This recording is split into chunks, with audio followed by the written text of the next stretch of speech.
Now, today, it's going to be an interesting interview today, and most of them are, but this one's going to be one of the most interesting ones because let's get right into it.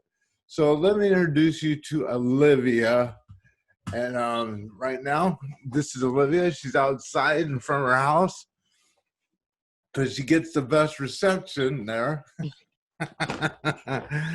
So where do you live, Olivia? Where do you live? We're here in overcast Northridge, California, the Okay, San Fernando Valley. Northridge. Now let's get into it. Let's say, how did you ever discover Herman Church, and you lived in Northridge, or did you live in Northridge then? I actually did. I had a best friend, and we were actually going to the clubs a lot, and we met some friends who met friends, and at some point we met AJ Mora. And there was a series of odd events between, the Valley and Los Angeles, and at some point there was a shooting near his old home in Highland Park, close to Herman Church. Okay. And he discovered his calling for loving people. He was grief counseling neighbors, local friends, acquaintances of the deceased, and started a support group, which grew into a youth group, which eventually joined Herman Church. Yeah. And through meeting AJ through clubs and other acquaintances, we found ourselves at the support group, meeting other people, and somehow God gathered us together and really wanted to teach us where we were in our lives, where we were in our relationships individually with God. And so at some point we joined Herman Church and met you, Pastor Kevin, and started WNS, Wednesday night sessions. And, we tried to make it a hip, cool place because we were working with kids from the youth group as well as the youth from Azusa Pacific.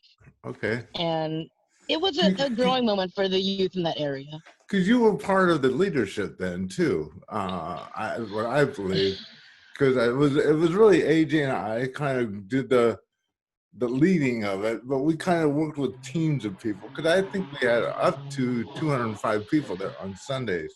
Now it's interesting, on Wednesdays, but it's interesting that you said clubbing and getting to know Jesus. So you look at clubbing and getting to know Jesus. So how do those things balance? Because I just interviewed Alex Mora last week, and he said he met his wife at the Dome. Do you remember the Dome? That's where we were at. Okay, and it's funny because last week I was saying that's like the only alternative universe, because AJ wanted to show me him DJing, and I remember him saying at 1 a.m, "Come on, I'm doing a 45-minute gig or something like that," and I was looking out there watching all these people dancing, going, "This is just mind blowing. It's just crazy." Out of their minds, drunk. So you were part of that. I didn't know that. Fun fact. I'll tell you, fun fact is that we went to the Dome because they had breakfast at the end of the night. Okay. They had a downstairs buffet line. And so if you were getting, for your entrance fee, a dance, great music, and breakfast, everyone was kind of in. Oh, and it makes you stay all the way to the end, too, if you think about it. So, yeah, okay, right. So when you were part of the leadership of counseling, where did you discover, okay, I need Jesus here because I just have this longing emptiness right here? Or did you just go, okay, kind of move over without no emotions? How did that work? I think for me it was a paradigm shift because I grew up in Christian schools up until junior high. So I knew Jesus textbook wise. Okay. I knew him as a historical figure. I knew him as someone that wanted to know me and wanted to love me, and who claimed that he was like, the all-loving father who had all these instructions for my life. But that was as far as it went. Okay. So to meet a group of people that were really hurting and really finding solace and community and a sense of belonging. And that was a huge part of it, just a sense of belonging where people gathered for the same reason and wanted everyone there equally. It wasn't, you know, at some point you develop cliques because we're humans, but Right, right, there was an equal sense of a longing to belong somewhere, right. to know Yeah. that people loved you and there was no ulterior motive, and they like dance music. How could I go wrong? No, no, no.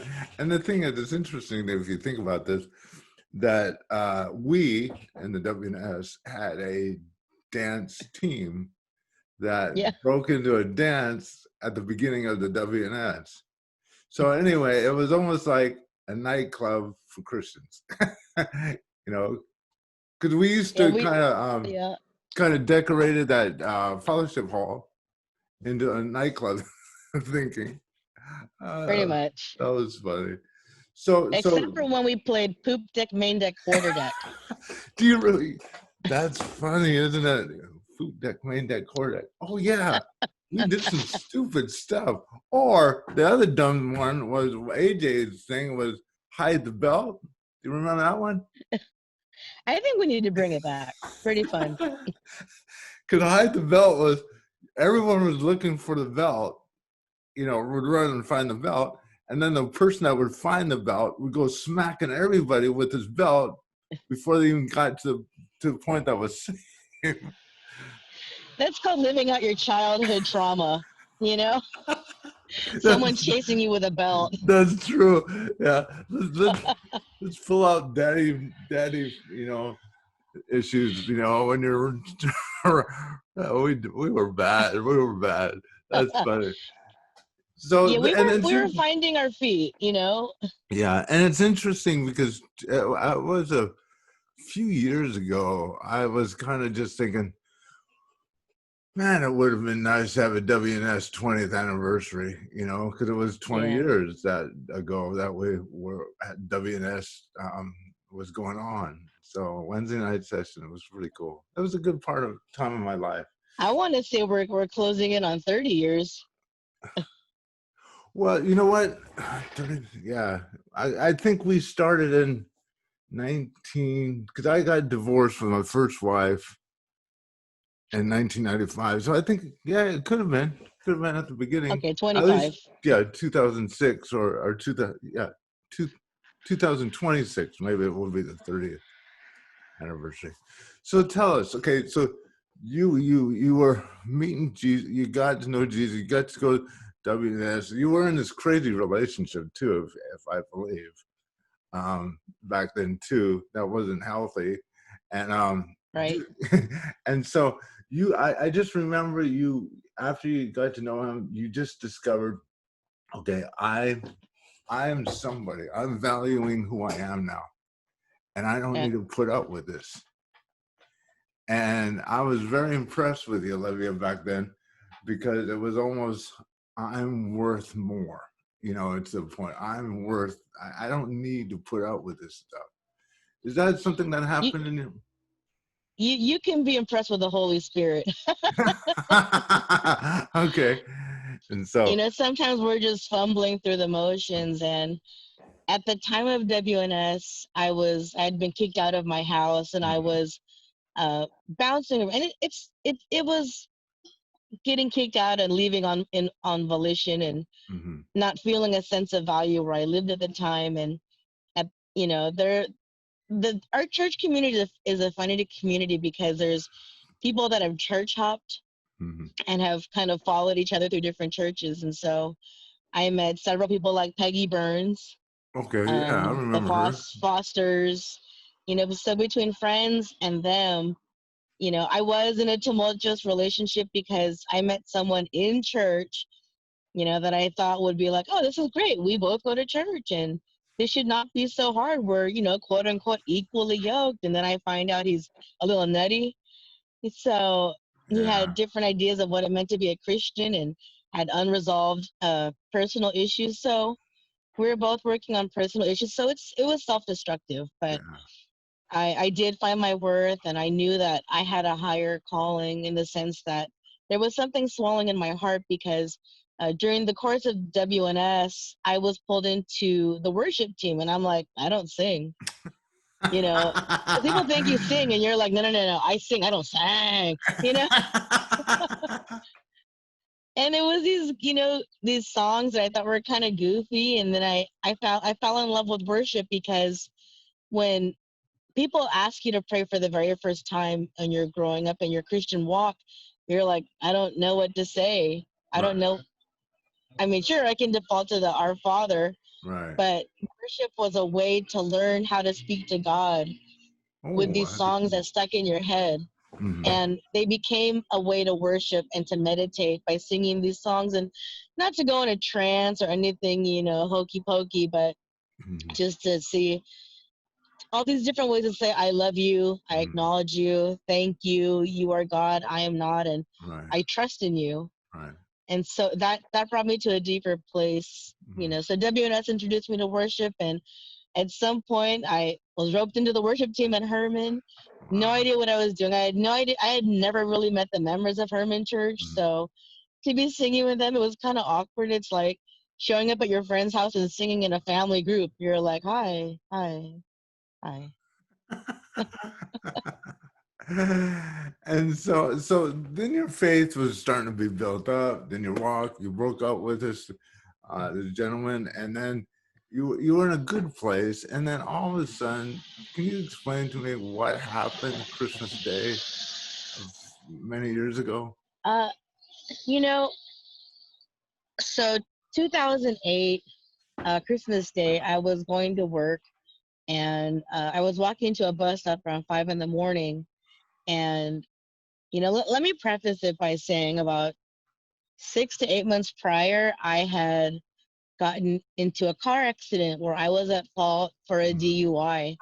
And Wow. we all have our mishaps, and mine was pretty bad. Mhm. I mean, no one died, but any car accident involving a DUI is bad. And it's like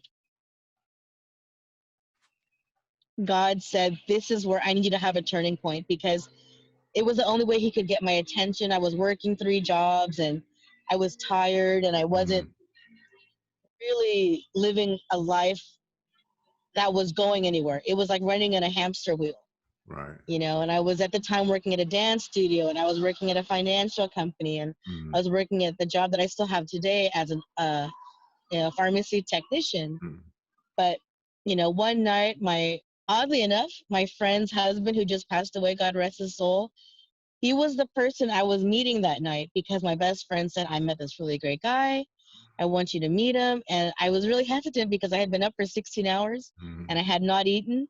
So although I might have had 2 drinks, it really Mhm. took its toll on me. Right. Right. And it's we have this funny there's this whole overlaying dynamic of our lives when we talk about the tapestry of our lives, right, where God is weaving us in and out, and the darks and the lights and the footfalls, the highs and the lows. And so oddly enough, I met him that night, Mhm. got into my car accident, got a DUI, um, and ended up taking the bus to work. Okay. So fast forward to Christmas Day, I was taking the bus to work.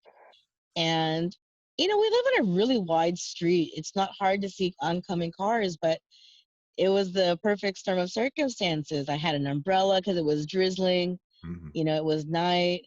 It was Christmas Day, so people had been drinking or Right. just really sleepy at the wheel. And Mhm. I happened to be wearing a bright colored jacket, which apparently people who are not alert at the wheel seem to drive towards. Wow. So I was crossing the street and I actually got to the sidewalk. I jumped up because I'm a short girl. And because I jumped and got hit at the same time, I thought, oh, I have like vertigo because I was spinning in the air. Right. I didn't know I was being thrown. So And you never felt the like, pain. You just okay. Let's go back. So right, jumped up the curve at the same time the car jumped the curve right. and it hit And they you. crossed about 6 lanes of traffic to hit me, Good grief! And you it hit you know? right in the back. Right. So I immediately lost sensation, and that's why I didn't feel the pain. But I realized shortly after what had happened, and I was fumbling for my phone and I Mhm. couldn't find one. And thankfully, I was by a 24-hour CVS, and Mhm. the chances of finding someone outside on a holiday Christmas morning are pretty slim. Right. So I was yelling for help, and some groundskeeper came by. I never saw that groundskeeper again. So the I car thought never maybe that was an stopped. angel. The car never No, stopped. the car left. It was a hit and run. Wow. The And car you, stopped at some point to back up to look at me, and I couldn't see the face, which is a blessing today because I don't have a face to be traumatized over. right. And they kind of looked over, made sure I wasn't dead, and took off. And I'm like, you could have at least called 911, Yeah. something anonymously. But that groundskeeper that I thought maybe could have been an angel found two folks leaving CVS, Hmm. and one called 911 and one called my mom, because I Wow. was maybe about, I don't know, 500 feet from my house. Okay. So it's fascinating. I'm sure your mother was hysterical, and I'm sure you went to the hospital for you to be evaluated to see if you're dying and stuff. And Right. so this certain news came at some point.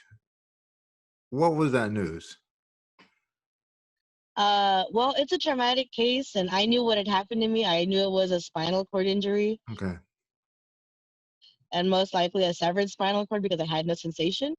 But that always remains to be seen as far as counting the damage, because there's a lot of swelling that happens, and so that's why I was really eager to get to the hospital, because at the time I was working at a hospital, Right. and I had dealt with these trauma cases, and I knew that I needed steroids to bring down the inflammation. I needed a lot of medication. Right. And so, by the grace of God, you it sounds funny. I had the best of worst case scenarios. Like, yeah, I was thrown, but I landed in the only piece of dirt that was around. I didn't hit the Hmm. railing.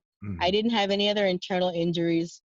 You know, I was literally a mile from the firehouse that had the ambulance, and about 2.5, 3 miles from the hospital where they had the trauma bay. So it Hmm. wasn't like I had to get flown anywhere. Right. And working at a hospital, I was counting my lucky stars Right. because I knew that I had a decent situation in terms of what could have happened. Well, it's interesting to me because, and I don't understand, or maybe how you can have this attitude that you have, because you just said, "Hey, this went well, this went well, this went well. I was blessed by God," and I'm thinking, okay, it's interesting because perspective really changes a lot of things in you, you know, and how you see things, Yeah, and right. so you are paralyzed now from the waist I down, am. correct? That's right. Since 2008. And Yes. now, just let me push you here a little, okay? Yeah. Does it Sure. get to the point where you're just going, "Come on, God, why? Why is this? Why me?" I'm pretty sure I did it to myself. And I'll tell you a funny story, Okay. because about a month prior to the accident, I was on the bus going home, and I was spiraling downward. I was thinking, like, you know what? I was mad at myself, and Mm-hmm. I was like, I'm not driving. I can drink whenever I want. And Mm-hmm. so I started drinking on the way home. And I got to the point where I was like, God, this is not for me. This is not who I am.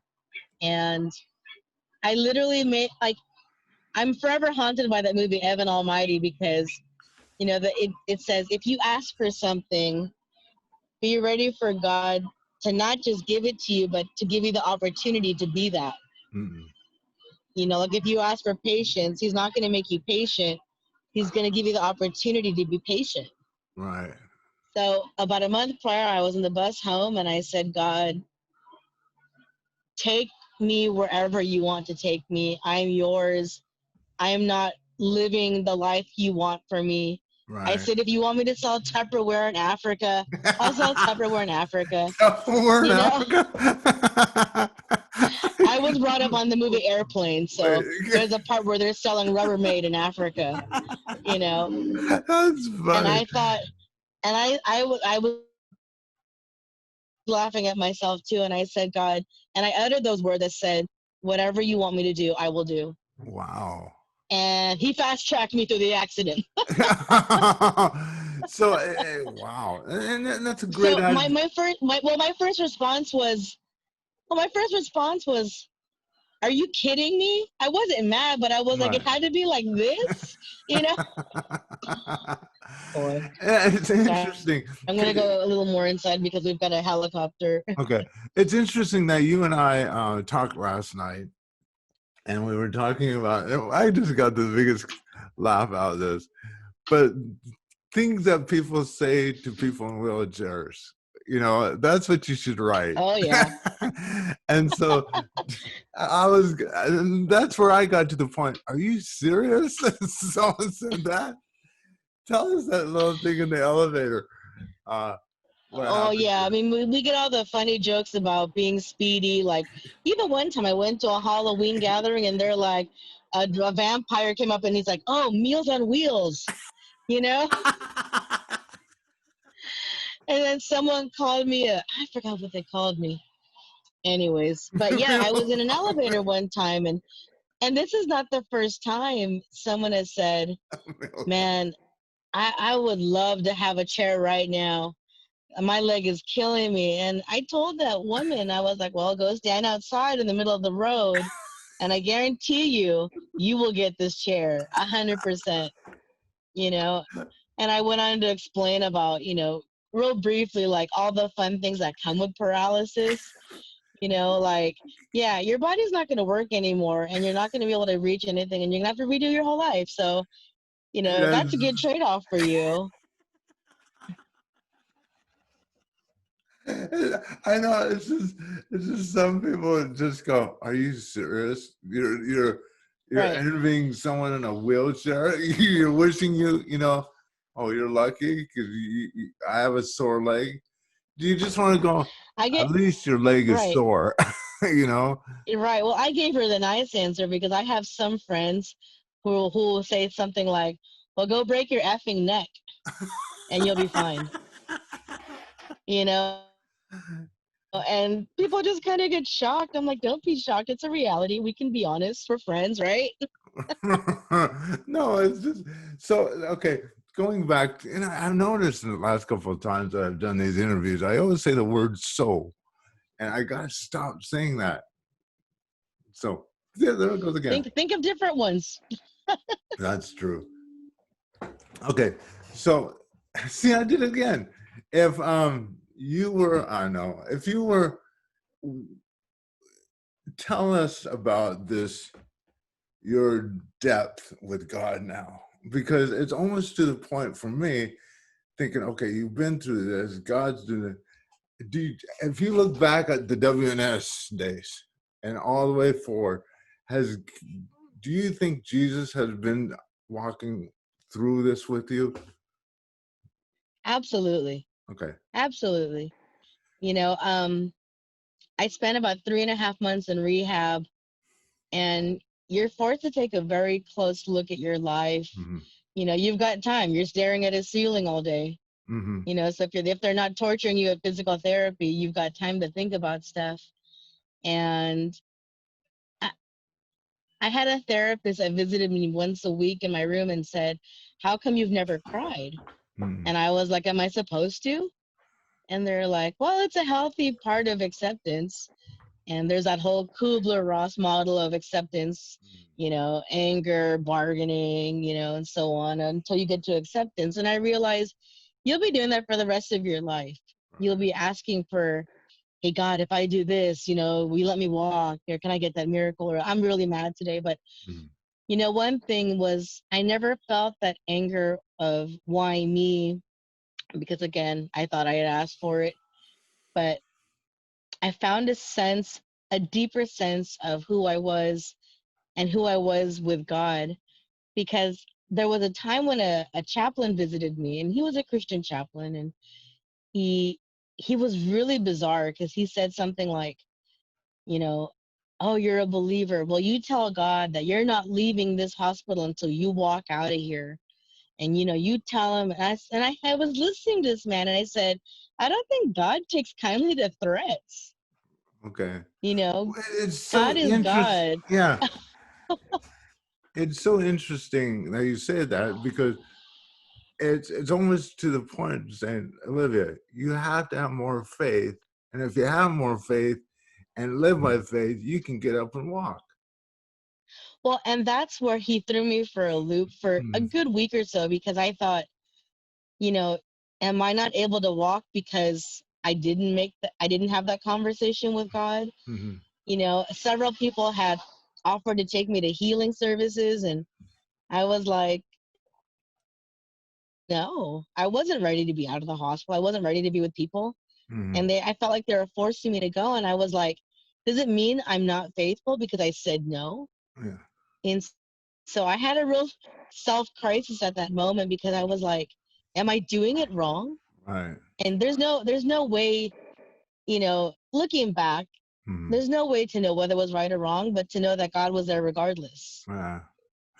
It's interesting He that kept me, alive and all the no, other good because it's stuff. interesting that you said this, because they said the same thing with my tremors, that Mm, if you just have enough faith, and I had a lady sitting in this office here, said to me, you know what, you really need to work and pray for healing on your tremors, mm, on faith on your tremors. And I just had brain surgery twice. There's two holes there and there's a hole here, and I had this thing installed and for my tremors. And just last Tuesday, nothing, nothing changed. And right. I was going, my goodness. And I just, there's a point where you just don't want to talk to these people that haven't been in your shoes, haven't lived the life that Mm, you lived, because they look at it as you're hiding a sin in your life, and that's why you're in this wheelchair, or this is right. why I have a tremor. So I mean, it's good for you, because I would have, if I could have, I would just told the guy to leave. And I, I banned him from my room. okay. I took my power, but systemically, society has always looked down on people with disabilities like someone did something and you're paying for it. People have a lot of superstitions, and whether they believe in God or not, they always Mhm. have this small air of superstition like, what did you do? Right. And then I think about it and I'm like, do you know all the amazing things I've done in this chair? Uh, Obviously I hate using that word inspiration, but I I fast tracked to maturity and patience and wisdom, and I got to know myself faster. Like I feel like I would have been 75, before I reached this level of like maturity if I mhm, hadn't been like struck by this chair. mhm, And one thing that I do remember is that all the hardships and family fights that were happening and all of the petty complaints that were happening at home and all the things that were driving our family apart to be separated and to be hateful towards one each other all went out the window with that one accident. wow. Everyone immediately just said, I can't be mad. I Right. can't do that because it's not important anymore because the reality of what's important became very apparent. No, And absolutely right. Absolutely right. What yeah. important becomes important, and what was important does not is not important. Well, and when you invited me to speak to Marina a couple of years ago, there's one thing that I said there that I tell everyone. I say, I look broken on the outside. Physically, my body's not whole, but inside, I'm complete. I'm Mhm, whole. I am united with God. I am the embodiment of a relationship struggling to find its way forward and not backwards. right, And I said, I look at all of you and all of your bodies are whole, but how many of you are broken inside? right. Because we can't diagnose that. We can't put treatment into that until you decide to show us you're broken. Wow, that's a great point. No, that's an absolute. So you might carry your tremors and all the insecurities like the rest of us do, but Mhm, you are so much more whole and complete than you know. And knowledge, and we will edify that. And that's why I told you, Kevin, whatever you ask me to do, I'm going to say yes. So That's You true. have the rapport. No, you're so okay. Let's probably end this interview a little, but let's go back to the pandemic. Let's go to ahead to now the pandemic and what is Right. going on in our society right now. What is going on social media? Because I noticed your Facebook is black. Your profile is black. Right. Okay, your cover thing is black. Okay, so Right. why is that? That's more of a preference. I prefer anonymity Okay, for a lot of reasons. I'm not about showcasing myself. okay. I'm about creating dialogue, making you laugh a little, Hmm. sharing a slice of life with my black and white, Okay. photos, because I want you to know me, but I don't want you to think you know me. You That's know, a good point. um, people have a lot of presuppositions. Like, Mm, we put forward pictures of ourselves that mm, we think represent who we are, right. but I'm just another individual. I'm Mm, I'm no one, right. and I will always feel like and not in a bad sense. I always feel like I live to serve, Mm. whether it's to make you laugh, whether it's to hug you, whether it's to hug you to calm you down because you're acting like a jerk and you need a hug around the neck, you know. Oh, that's called choke. If you But want to call it a hug, that's fine. but the political climate now, it's really challenging me. Mm, Because it's becoming very polarized. You have people who are revealing who they are by what they say and by what they share on social media. mhm, They can say a lot of things like, I love God and I do what he tells me to do and I live by his commands. But then they'll say something like, and I'm not telling you who to vote for or mhm, who to, what party to be part of, but, think of your ideals. And I'm just, I'm disheartened by people who would vote for someone who comes off as racist, who comes off as someone who seems to promote hate, mhm, um, who seems to make fun of people, and maybe he's not in control of himself. Maybe he's got some kind of mental disorder. Who knows? mhm, Maybe he needs to be diagnosed. However, it disheartens me last week I thought, gosh, I think I need to leave church. mhm, I will never leave God, but I think I need to leave church because there are people who are extremely right wing that were sharing photos of themselves, making hand gestures that call to white supremacy, mhm, and being a person of color themselves, and, with a very hot political climate where people are pulling expose on every candidate and mhm. pointing fingers. It's it just feels so dark, and it feels Right, like it's driving people apart more than ever. And right. with churches not being in service and in person, some are outdoors and that's fine, but being in a society now where we're forced to be separate by law for health reasons, Mhm, we've become more self-isolated. And I think we're thinking a little, I don't want to say too hard, but we're thinking about topics that need to be discussed as a group and not just on your own thoughts. right. That's the only reason I do like social media platforms, because you can raise issues and dialogue and see where Mhm. people are at and learn how to be like Jesus and meet them where they're at. Yeah. Are they hurt because of a situation, or are they hurt because of like their business was lost? Mhm, How do you meet the people where they're at and still love them, mhm, even though they're making you very upset? mhm. No, But I absolutely agree with you on that one. Now let's go to a point. You were talking way back when you were hit in the wheelchair. You were meeting a friend of yours, and that friend just passed away last yeah, week. yeah.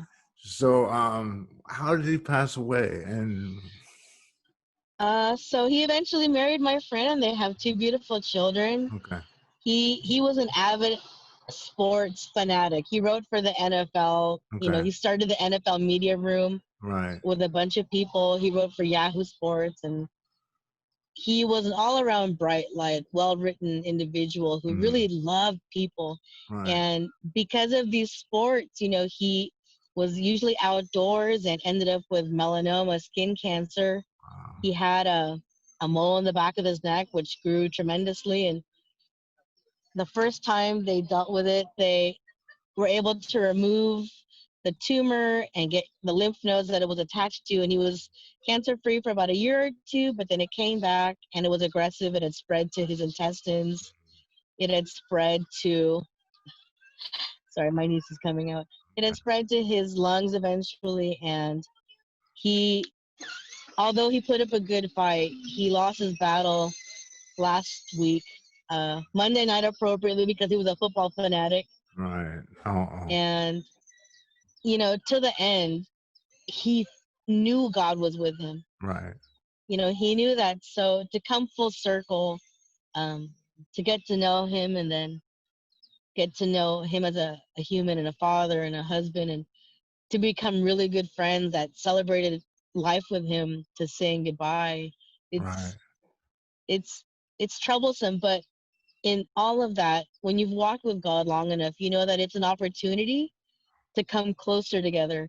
There's a group of 5 of us, including his wife, that we meet weekly now on Zoom Yeah. because we're all far apart and want to be safe. Right. But it's a chance for us to share, like, can I pray for you? Yeah. How can I care for you the way God would care for you? And how can I be the hands and feet of God Right. for someone who was an atheist most of her life and was introduced to God by her husband? It's a very tumultuous, a time, a hallmark where she could go either way. She could be hateful and wonder, why would you take such a beautiful light of this world? Right. Or, God, thank you for the time that I had with him. And I'm thankful that some of the girls in our group are, believers. And so we get to pray for her. And she lets me pray for her over the phone. So as distressing and as heartbreaking and gut-wrenching as it is, it's a chance for us to say, this is not the end. One thing we talked about in WNS was, when you die, life is not, death is not a period to life. It's a comma. There's something that comes after that. It's just a part of our journey. No, and you're absolutely right. And I had a friend, Gordon, Sieber, that he went through the same thing, and he had melanoma, and he had it in his eye, so they did the surgery there. A year later, it came back, and he had this huge growth on his face, and it was just horrible because he had two children as well, and I just remember, I was there when he passed, and it was just horrible and just so stinking sad. And but I went out with his daughter just a couple weeks ago, and she wanted to talk to about her dad, and this is like over 10 years ago that he passed away, 15 years ago, and it still hurts. Still, it's so hard on children, and so hard on even the wife too. Separation is hard. I remember something that I learned early on was that, one of the symptoms of the fall of man was the idea of separation. In the garden, they were one with God. He was there, they were communed. But it's like taking 2 bricks that have been cemented up and breaking them apart, whether it's a divorce or whether it's losing a loved one or losing a friend or anything that has to do with breaking up a relationship. It's not easy and it's not pretty and it hurts. And so to know that separation, but to know that we will be united with him again, that's the hope we bring to people. Right. No. And I will let me tell you one quick thing before I forget, because I think how appropriate. So their 4-year-old daughter still is trying to grasp the idea of what's happened to her dad. Okay. And she's like, is dad with Kevin? And they're like, Kevin? She goes, in the sky. They're like, oh, you mean heaven? She's like, yeah, Kevin. So she calls heaven Kevin, and I thought you should know that. Oh, that's fun. In fact, let me. You have a GoFundMe page on there, so let me just show the picture. This is a 4-year-old here. Do you see that? Yes, And that was the gentleman. that's Obviously, it's just sad. It's just so sad. So they're up to $43,000 they raised, and the goal is right. $50,000. So Yeah, he was a light for sure. he was lying. He only passed what, last week? Yeah, Monday. So that's sad. Well, Olivia, I love you. I care about you, and thank you so much for this podcast. And if you guys enjoyed this podcast, please share it. And so, God bless you, and have a wonderful, wonderful perspective today. Love you, Kevin. Love everybody. Okay, bye bye. Bye bye.